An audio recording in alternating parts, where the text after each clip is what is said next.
या न्यूज बुलेटिनचे सहप्रायोजक आहेत गोकुळ.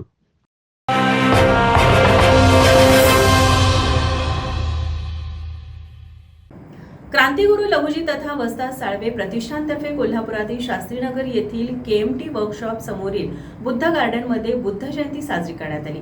गौतम बुद्ध यांच्या पूर्णाकृती पुतळ्यास प्रतिष्ठानचे मार्गदर्शक महसूलचे संचालक गजानन कुरणे, चिखली ग्रामपंचायतीचे सदस्य विश्वनाथ भोसले, वकील प्रमोद दाभाडे यांच्या हस्ते पुष्प अर्पण करून अभिवादन करण्यात आलं. साळवे प्रतिष्ठानचे सचिव विनायक पाटील यांनी बुद्ध म्हणजे काय याचं विवेचन केलं. ते म्हणाले, जगातील सर्व प्रकारचा हव्यास, द्वेष, क्रोध, अहंकार, मीपणा, मोठेपणा, निराशा, दुःख यावर अचूक उत्तर म्हणजे गौतम बुद्धांची विचारसरणी होय.